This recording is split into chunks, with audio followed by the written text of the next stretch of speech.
uma grande alegria estar com vocês aqui, nesse Consagra-te, para nós meditarmos a respeito de nossa devoção à Virgem Maria, a Nossa Senhora. Por que é que nós não somente podemos, mas devemos amar Nossa Senhora? E devemos amar a Virgem Maria com o nosso coração, entregues mesmo, sem nenhuma dúvida, sem nenhuma suspeita. Eu gostaria de iniciar essa nossa reflexão falando do maior devoto da Virgem Maria que já existiu em toda a história da Igreja, em todos os tempos. O maior devoto da Virgem Maria, o nome dele é São José. Por que é que São José é, sem dúvida nenhuma, o maior devoto da Virgem Maria? Primeiro, por causa do próprio São José, aquilo que é o chamado de Deus, o destino, a vocação que Deus deu a ele. Vejam, quando Deus decidiu que iria salvar a humanidade, Ele decidiu a forma como Ele iria salvar. Como é que nós somos salvos? Nós fomos salvos com a encarnação, ou seja, o Filho de Deus eterno, que existe desde toda a eternidade, se encarnou. Mas quando Deus planeja as coisas, Ele não planeja assim, num rascunho. Ele planeja nos mínimos detalhes. Então Deus, que decidiu que nós seríamos salvos pela encarnação do seu Filho, decidiu a forma como Ele seria encarnado. Jesus poderia vir a esse mundo de muitas formas diferentes. Jesus podia aparecer de repente aqui, pronto, num passe de mágicas, é ou não é? Deus é poderoso, Deus é onipotente, Ele criou o mundo inteiro do nada. Jesus podia vir aqui, mas Ele não quis isso. Deus quis vir ao mundo, e para vir ao mundo, Deus pediu licença. Para pensar no que eu estou dizendo, que é importante isso, não é uma dedução. Eu não estou aqui inventando coisa, está no Evangelho de São Lucas. Deus pediu a permissão da Virgem Maria. Deus podia vir ao mundo sem precisar que ninguém colaborasse, mas Ele quis a colaboração. Você pega toda a Sagrada Escritura, toda a Bíblia, você nunca vai achar um anjo, uma criatura celeste, saudando, elogiando um ser humano. Você não encontra isso. Na Bíblia inteira você não vê isso. Você pode ver de cabo a rabo, na Bíblia inteira, não tem um anjo elogiando uma criatura humana. Por quê? Porque os anjos são superiores às criaturas humanas. Quando o arcanjo Gabriel foi enviado a este mundo para anunciar o nascimento de Jesus, ele ficou surpreso de encontrar aqui na terra um pedaço do céu, a Virgem Maria, e diz: salve, ave, em grego, chaire, que charitomene, cheia de graça, cheia da graça de Deus. Gente, o maior elogio que se poderia fazer de um ser humano, o anjo Gabriel fez. Ele como que se inclinando diante de Maria, Ave cheia de graça, o Senhor está contigo. E ele anuncia qual é o desígnio de Deus, qual é o projeto de Deus. E então Maria diz o seu sim: faça-se em mim conforme a tua palavra. Faça-se. Faça-se. Nossa Senhora e o sim dela. Que beleza, que maravilha! Essa grandiosidade. Deus quis vir ao mundo nos salvar, mas Ele quis vir ao mundo nos salvar com a cooperação dos seres humanos, com a cooperação de um ser humano, a Virgem Maria. Agora surge um outro capítulo da história. Se Deus, desde toda a eternidade, havia previsto que o seu Filho iria se encarnar, se Deus, desde toda a eternidade, escolheu Maria para ser aquela através da qual, com a cooperação da qual, o Filho dele iria se encarnar, cooperação não somente física, porque o corpo de Jesus foi gerado pelo corpo de Maria. Quem é mãe aqui? Levanta a mão. As mães. Muito bem. Os filhos de vocês. O corpo do filho de vocês foi gerado como? Não estou falando da concepção, porque a concepção em Maria foi milagrosa. Foi milagrosa, não teve relação sexual. Mas eu estou falando da gestação. A gestação, ou seja, aquela célulazinha única que era o embrião, ela, quando na barriga da mãe o bebê é concebido, a criança, o embriãozinho, tem 7 dias para descer da tuba uterina até o útero. O ovo humano, ao contrário do ovo da galinha, o ovo da galinha é um ovo gigante. O ovo humano, ele é microscópico. Então, o ovo da galinha, ele já tem todos os nutrientes necessários para se desenvolver. A galinha põe o ovo, a única coisa que ela vai dar para o ovo é o quê? O calor. Ela tem que ficar lá chocando, é o ambiente do útero. Muito bem. Já o ser humano, não. O ovo humano, quando ele é concebido, ele tem um prazo de 7 dias. 7 dias. Para se ligar na corrente sanguínea da mãe. Se num prazo de 7 dias ele não grudar na corrente sanguínea da mãe, num processo que a gente chama de nidação, se ele não entra em contato com a corrente sanguínea da mãe, aquela criança morre. E é exatamente isto que é o processo macabro, terrível, criminoso de uma coisa chamada anticoncepcional. Os anticoncepcionais, vocês sabem, tem um plano A e um plano B, são 2 hormônios. Primeiro hormônio, não conceber. Mas se falhar, tem um plano B, tem um segundo hormônio, que na hora que a criança desce para se instalar no útero, o segundo hormônio não permite que ela se instale e acontece um microaborto. Os anticoncepcionais não são só anticoncepcionais, tá? Eles são abortivos também.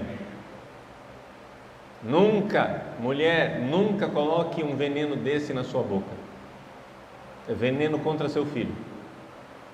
Injeção também, tá? Não é só na boca não. A injeção também. Então vejam só.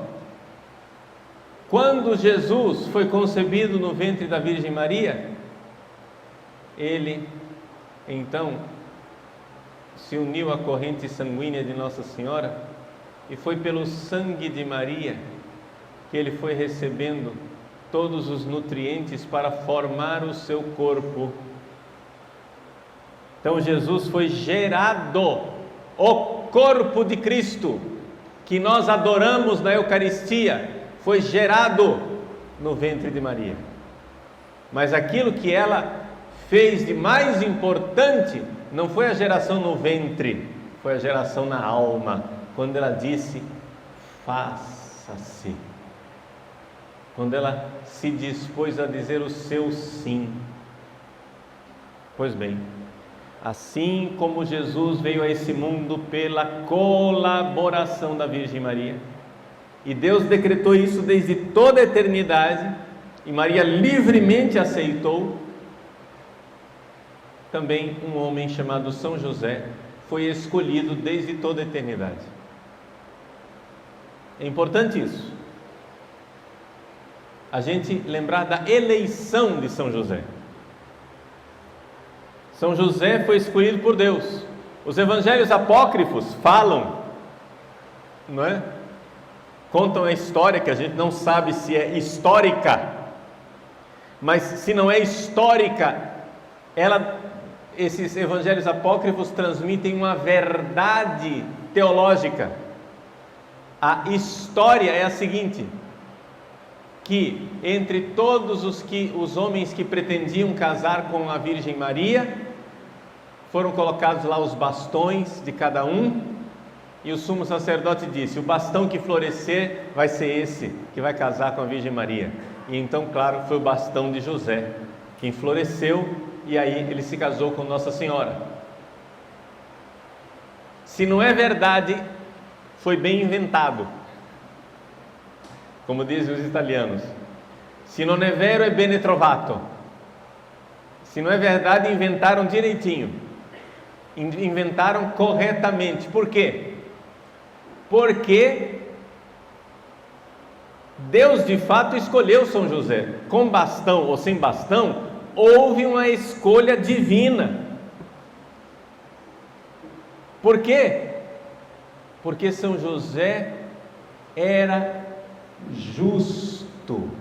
A Bíblia faz esse elogio, que é o maior elogio que se possa fazer a um ser humano. Ele era justo. Justo. Ele não era um pecador, não era um homem desobediente a Deus, era um justo. Nós não sabemos os detalhes de como foi que José ficou sabendo da gravidez de Nossa Senhora. Existem várias teorias, várias hipóteses. Nós só sabemos de uma coisa: que José era justo.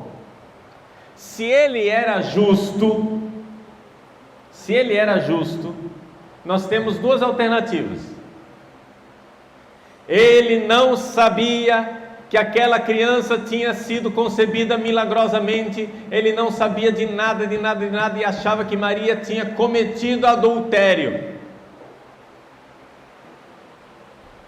E porque ele era justo, o caminho da justiça seria o quê? O apedrejamento. Mas não foi esse o caminho que este homem justo escolheu.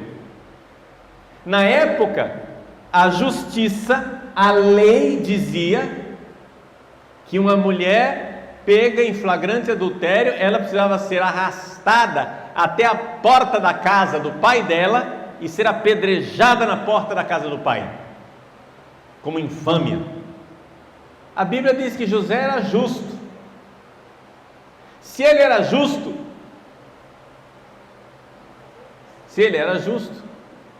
ele não devia ter pensado em deixar Maria em segredo. Ele devia pensar o quê? Em levar Maria até a porta da casa do pai dela e apedrejar, para seguir a lei, não é isso? Mas não. Ele pensou em deixá-la em segredo, secretamente, privadamente. Se ele era justo, por que é que ele fez isso? Já se colocaram essa pergunta? Né? Porque é uma pergunta que brota automaticamente da leitura da Sagrada Escritura. Se ele era justo, por que esse negócio de escapar em segredo? Alguns santos padres resolvem esse problema dizendo o seguinte: José não entendia direito de onde vinha aquela criança, mas ele sabia da santidade de Maria, sabia que ali devia haver alguma coisa de muito importante. Seja como for, aquele filho não era dele, e por justiça, ele não queria se atribuir a paternidade de um filho que não era dele. Fosse esse filho concebido milagrosamente ou concebido do jeito que for. Mas é interessante isso, que pelo que tudo indica, José não incriminou Maria de adultério, porque se ele era justo, ele iria buscar a justa punição. Então, de alguma forma, nós vemos que parece, tudo indica, é uma dedução, tá, gente? Tudo indica que, de fato, São José não suspeitou da retidão de Nossa Senhora, mas também ele sabia que aquele filho não era dele. Até que um decreto do anjo de Deus, através de um sonho, diz para ele: José, não tenha medo de tomar Maria por sua esposa. Você não está cometendo ofensa a Deus de tomá-la como sua esposa. O decreto divino que queria de José, esposo da Santíssima Virgem Maria. É aqui que está o ponto mais importante. Esposo de Maria. E, claro, pai legítimo, pai segundo a lei, não segundo a natureza, tá? Não era pai biológico, mas era o pai legal, o pai segundo a lei de Jesus. Tanto que ninguém, de tantos adversários, tanta gente que ofendia Jesus e criticava Jesus, ninguém jamais acusou Jesus de ser um filho bastardo, de ser um filho de um adultério, de ser um filho de uma traição. Ninguém jamais disse isso. Por quê? Porque José cumpriu a sua missão de assumir como seu filho legalmente. Aqui eu já quero, então, já tirar algumas conclusões. Vejam só. Muitos de nós que queremos fazer a consagração a Nossa Senhora, muitos temos medo de fazer a consagração. Tem muita gente que pensa assim: nossa, a consagração é para pessoas muito santas, é somente para quem, né, já está santificado. Vejam, muitos sofrem então essa espécie de perplexidade, de dúvida que São José o Justo teve. Não tenhas medo. Não tenha medo de receber Maria como sua senhora, podemos adaptar o texto. Não tenha medo de receber Maria como sua esposa, disse o anjo. E aí, nós temos que, se nós queremos realmente enxergar o relacionamento de José com Maria, se nós queremos entender São José e a Virgem Santíssima, nós não podemos ter medo, porque a Bíblia não tem medo de chamar São José de esposo de Maria. Esposo, verdadeiramente.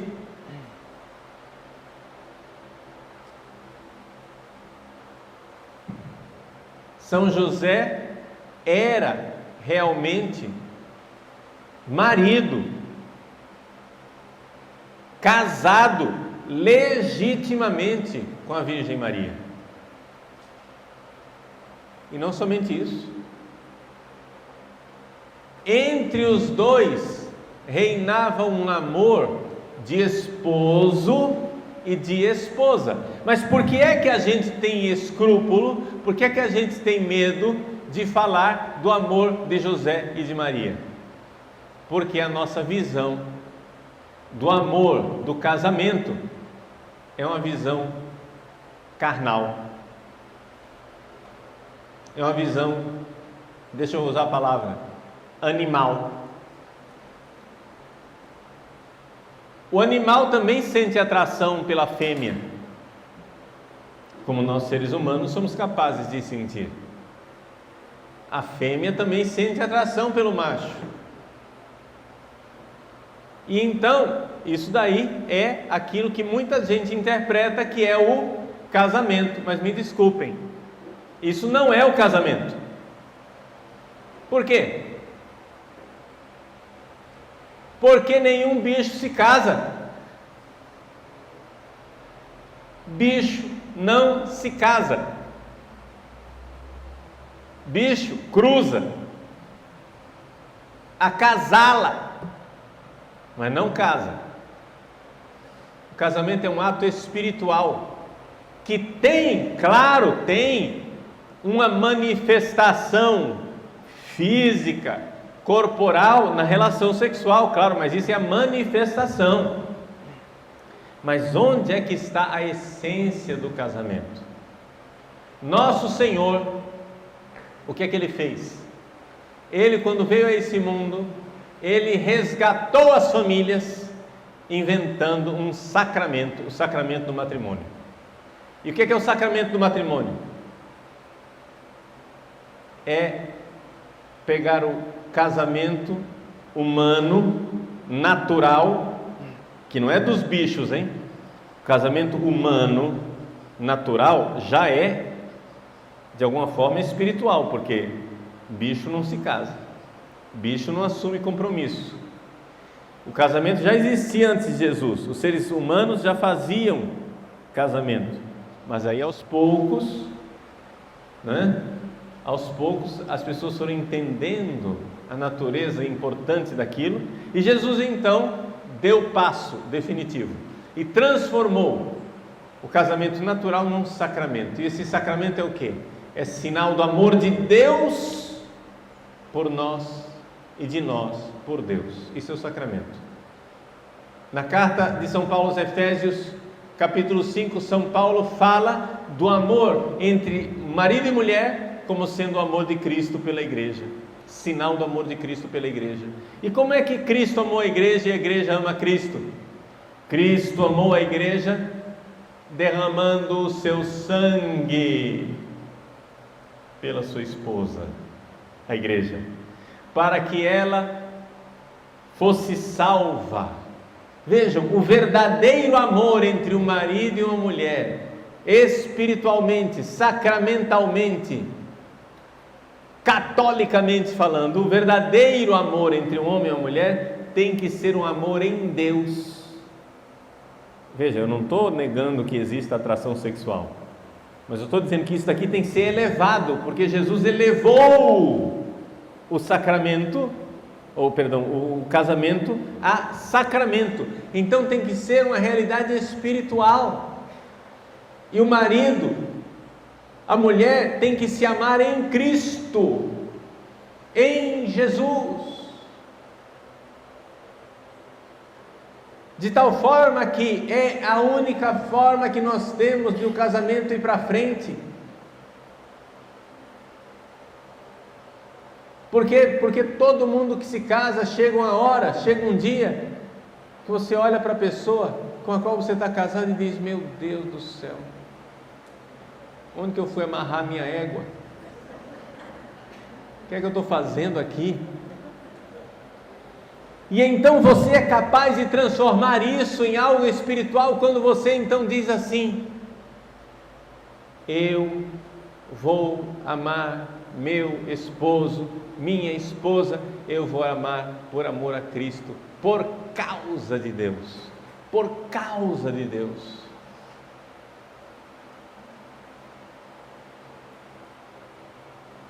Se você quer realmente estar casado, você precisa amar sua esposa, seu esposo, por causa de Deus.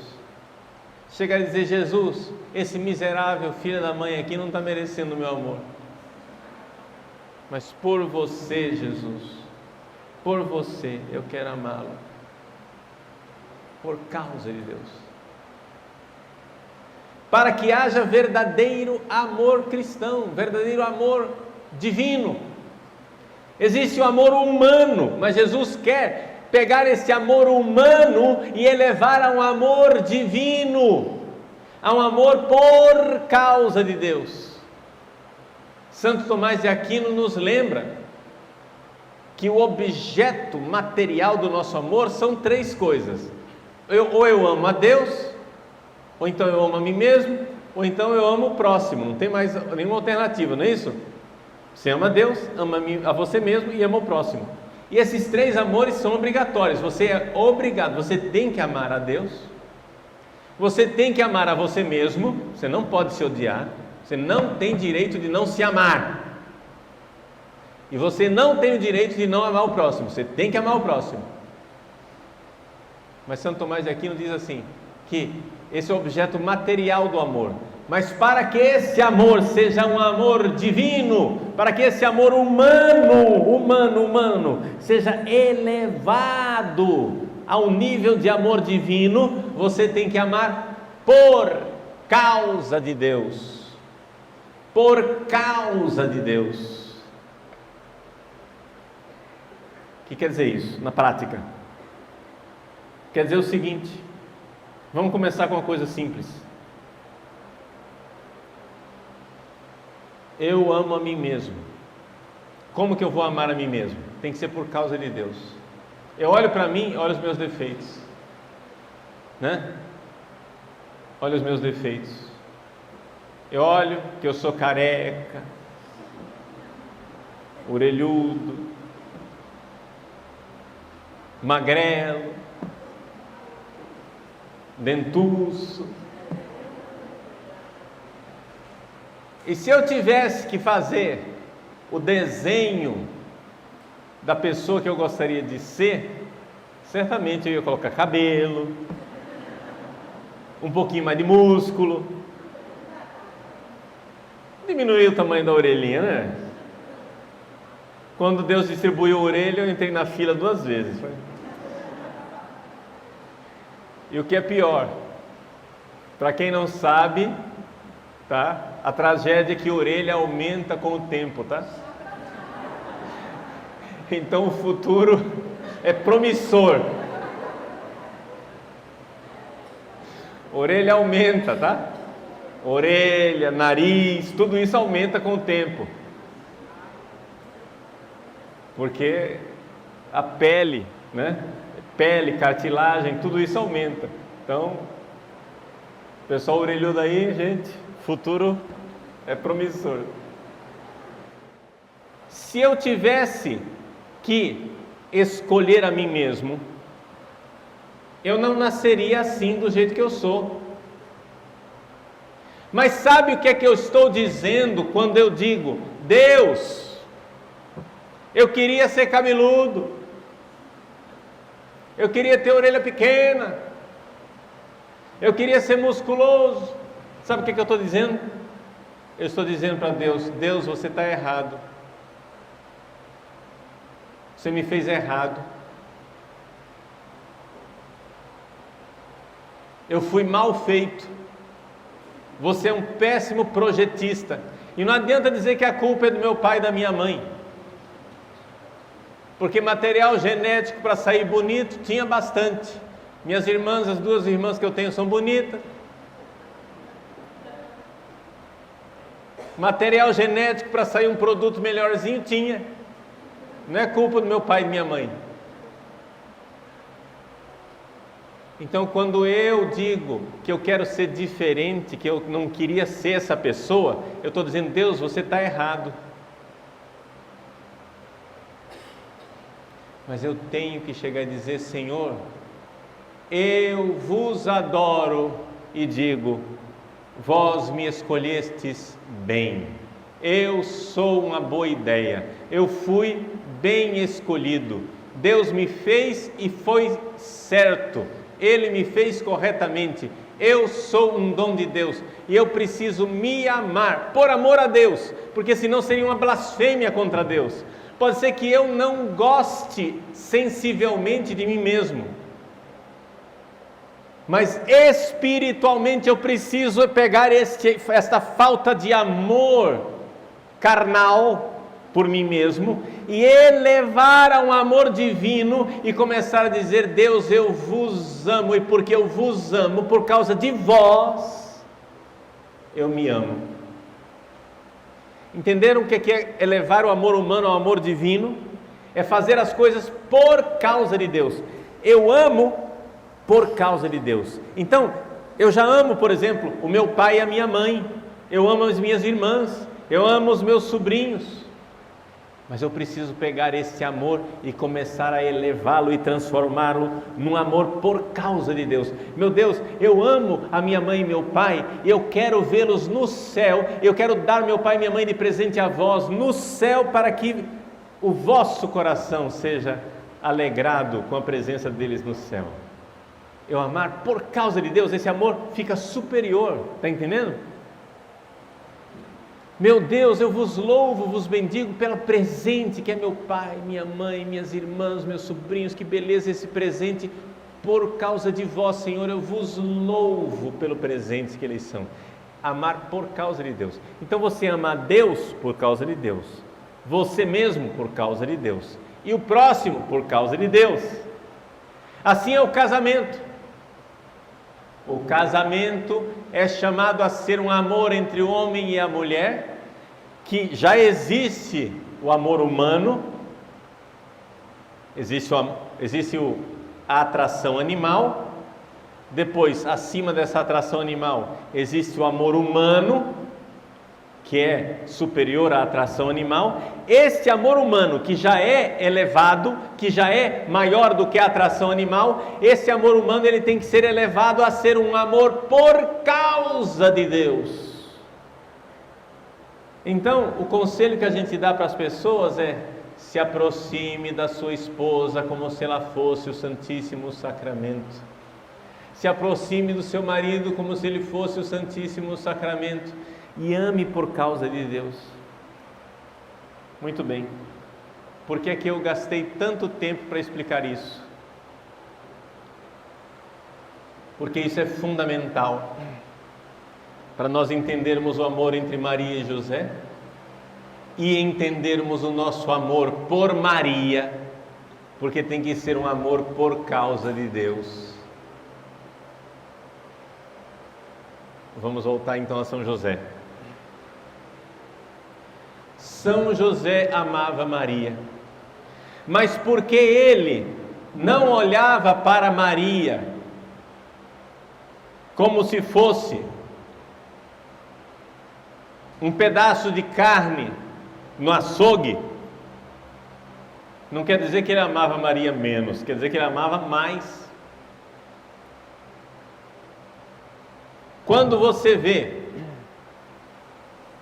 uma mulata nua num carro alegórico na Marquês de Sapucaí, não tem ninguém amando aquela mulher, nem ela está se amando, porque se ela se amasse, ela não se jogaria assim para ser usada. A única pessoa que ama aquela mulher é se você por acaso, ao olhar aquela mulher despida ali daquela forma, num carro alegórico, dissesse: Senhor, coitada dessa menina, salvai, Senhor, a sua alma.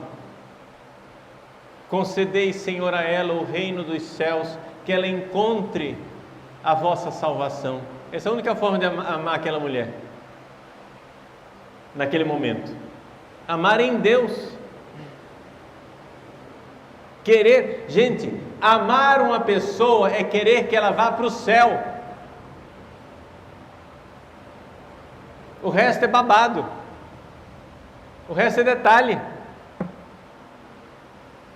Ah, eu quero amar essa pessoa porque eu quero que ela, sei lá, seja curada de uma doença. Eu quero amar essa pessoa porque eu quero que ela arranje um emprego e seja rica. Eu quero amar essa pessoa porque eu quero que ela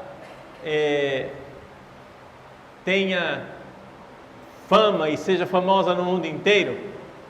Gente, você pode desejar tudo isso, mas se você não desejar que essa pessoa seja salva e ganhe a vida eterna, você ainda não ama essa pessoa. Porque isso é que importa. O que é que adianta ser rico, ganhar na Mega Sena e ir para o inferno? Adianta, entende? O que é que adianta ser curado de uma doença e ir para o inferno? O que é que adianta ter emprego, ser famoso e ir para o inferno? Não dá. Então vejam, nós precisamos entender que o amor verdadeiro, o amor elevado, o amor humano, quando ele é elevado ao nível do amor divino, ele é por causa de Deus. Eu amo os meus irmãos e quero que eles se salvem. Por quê? Porque eles foram feitos por Deus para isso. Isso vai alegrar o coração de Deus. Isso vai dar glória a Deus.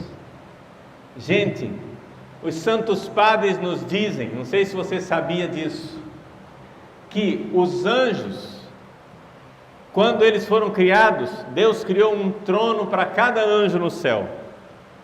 Só que milhões e milhões de anjos se perderam como anjos decaídos e ficaram os tronos vazios. É uma linguagem simbólica, você está entendendo, né? Trono é uma linguagem simbólica. Tudo bem, ficaram os tronos vazios. E aí, Deus então criou os seres humanos para que nós ocupemos esses tronos. Tem um trono para você no céu, esperando você. E os tronos mais elevados são para as pessoas mais santas. Existem alguns teólogos que dizem que o trono que era de Satanás, de Lúcifer, o maior e o mais perfeito de todos os anjos, esse trono está sendo ocupado por São José. Por quê? Porque São José é o maior de todos os santos. E a Virgem Maria? Não, ela tem um trono só dela.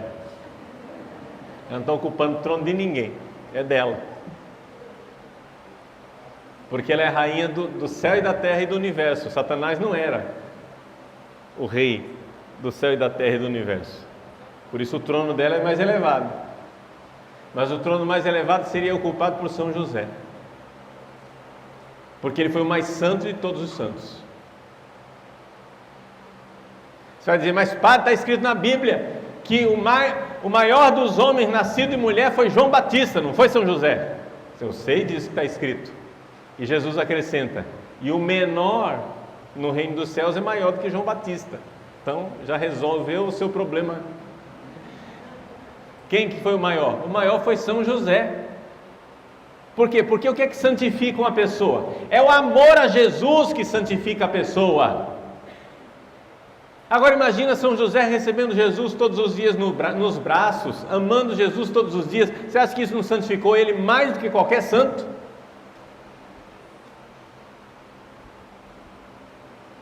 Pois bem, e São José tinha amor a Maria. E por que São José amava Maria?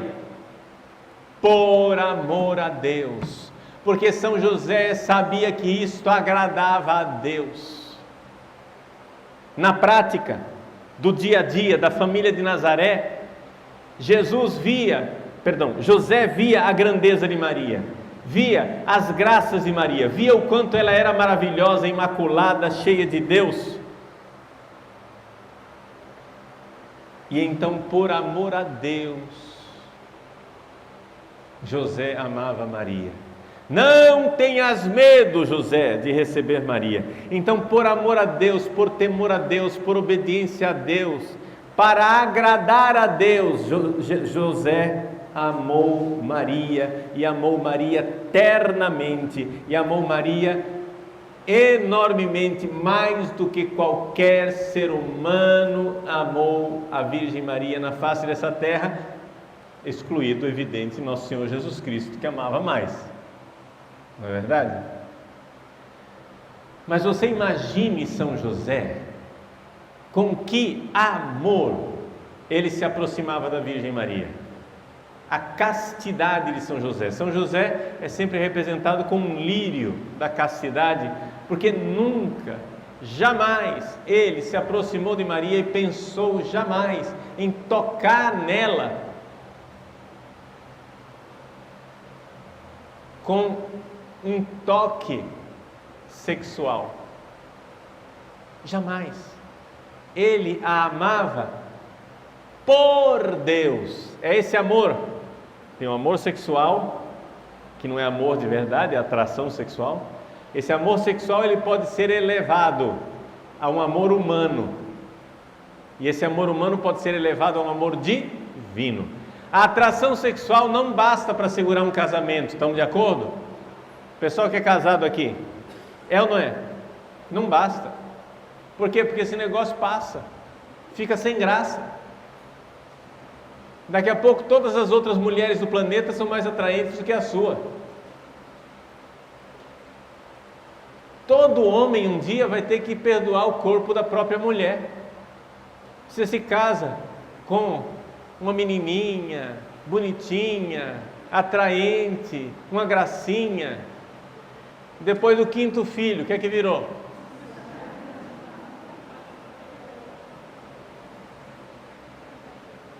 Então, se vai depender da beleza física, casamento vai durar muito pouco, é ou não é? Então, não é uma atração sexual que fundamenta o casamento. O que fundamenta um casamento é o amor humano, que vem da alma. Agora, esse amor humano que já superou essa questão sexual, ele pode ser elevado em todos os casamentos, não somente no casamento de José e de Maria. Ele pode ser elevado em todos os casamentos a um casamento por Deus, a um amor por Deus. Eu amo por causa de Deus. Eu quero que aquela pessoa seja salva. Eu quero que aquela pessoa chegue no céu. Então, como é que São José se aproximava de Maria? Se aproximava sabendo, enxergando e glorificando a Deus pelas graças maravilhosas que ele via naquela mulher. Ave cheia de graça. E Maria resplandecia essa graça no convívio do dia a dia. Como ele amava Maria. Vejam, existe uma famosa história dos monges do deserto do Egito, que conta a história de um grupo de monges que iam passando na estrada e tinha uma prostituta muito mal vestidinha ali, né? Meio seminua. E aí os monges, olhando aquela mulher seminua, todos desviaram o rosto. Mas teve um monge que olhou para ela fixamente e começou a chorar. E disse assim: vejam a grandeza de Deus. E não conseguiu ter um pensamento impuro com relação àquela mulher, mas somente conseguiu ver naquela mulher que ela resplandecia a beleza de Deus no seu corpo. Se isso pode acontecer com um monge que olha para a beleza de uma mulher no seu corpo, imaginem São José olhando para a alma de Nossa Senhora, porque a beleza da prostituta ali era o corpo, a alma dela era horrorosa, né? Precisava se converter. Ela não se amava e não amava ninguém, porque uma mulher que se entrega para a prostituição, o primeiro crime dela é que ela não se ama. Pois bem, imaginem a Virgem Maria com a sua beleza espiritual. Como São José se aproximava da Virgem Maria. Então não é à toa que São José podia ter medo de tomar Maria por esposa. Quem é que se sentiria digno de tomar Maria como esposa? Quem é que se sentiria realmente capaz de fazer isso? Mas ele fez por amor a Deus, por obediência a Deus, porque sabia que isso agradava a Deus. E não somente, imaginemos o dia a dia, o quanto para agradar Jesus, José amava Maria. Gente, eu não sei se vocês são pessoas muito diferentes de mim, não é? Mas eu, por exemplo, me sinto muito alegre, satisfeito, tranquilo. Eu sinto o meu coração consolado de saber que meu pai ama minha mãe. É ou não é? E quanto mais ele ama minha mãe, mais eu me sinto alegre, seguro, feliz, consolado. É ou não é? Imaginem, não é, a dor do adultério para o coração dos filhos. Não é uma dor grande? Muito bem. São José, querendo amar Jesus, querendo agradar o coração de Jesus, amava profundamente Maria. Ele não era o pai natural de Jesus, mas Jesus o tratava como pai. No episódio em que Jesus é perdido e encontrado no templo entre os doutores com 12 anos de idade, Maria diz assim: filho, teu pai e eu. Quer dizer que Jesus chamava José de pai. Teu pai e eu. Evidente, tanto Maria como José como Jesus sabiam que Jesus não era filho biológico de José, mas Jesus chamava José de pai. Teu pai e eu. Então, vejam, José, que ama a Virgem Maria por causa de Deus. Eis aí a chave de leitura. É isso que eu queria transmitir para vocês nessa palestra, porque isto dá toda a razão, todo o porquê de nossa devoção à Virgem Maria. A gente é devoto a Nossa Senhora porque nós queremos agradar a Deus, porque nós sabemos que isso dá alegria ao coração de Deus. E o nosso amor por Maria não pode ser um amor meramente carnal, humano, de quem é carente de mãe. Eu tenho uma carência de mãe. Eu levei, deixa eu dizer para vocês uma coisa muito pessoal. Eu levei muito tempo para desenvolver uma verdadeira devoção a Nossa Senhora, sabia disso? Eu não tinha necessidade, não sentia necessidade de carência de ter devoção a Nossa Senhora. Claro que eu sempre fui devoto, eu rezava o terço desde criança, eu era devoto a Nossa Senhora, nunca desprezei Nossa Senhora, mas eu não tinha aquela devoção que eu via nos outros. Sabe por quê? Porque eu dizia assim: eu não sou carente de mãe. Graças a Deus a minha mãe sempre me amou muito. Eu sempre soube que ela me amava e eu sempre a amei, e eu não me sinto absolutamente carente de mãe. Não tenho. Tem gente que tem a carência, né? Essa coisa, eu preciso de uma mãe, etc. Eu não tinha isso, eu não sentia falta. Quando eu queria colo de mãe, eu tinha a minha. Quando eu queria amar minha mãe, eu tinha a minha. Eu sempre amei minha mãe e sempre tive certeza que ela me amava. Então não foi por carência que eu agora comecei a trilhar esse caminho de Nossa Senhora, foi ao contrário, foi por razões teológicas e espirituais, porque eu comecei a ver que eu precisava amar Nossa Senhora por causa de Deus, para amar mais a Deus, e porque eu precisava me aproximar mais de Deus, e por causa de Jesus, foi que eu desenvolvi a minha devoção a Nossa Senhora, porque eu vejo que isto agrada a Deus, porque Ele quer que eu seja esse filho agradecido de Maria. Ele me deu esta mãe aos pés da cruz. Quando Jesus diz aos pés da cruz: eis aí a tua mãe, Ele não está fazendo um ato simbólico. As palavras de Jesus são constitutivas. Assim como Ele diz: isto é o meu corpo, e a Eucaristia se torna corpo de Cristo. Quando Ele na cruz diz: esta é a tua mãe, neste ato, a palavra de Cristo faz com que ela seja a nossa mãe espiritualmente. Ela foi constituída nossa mãe na cruz.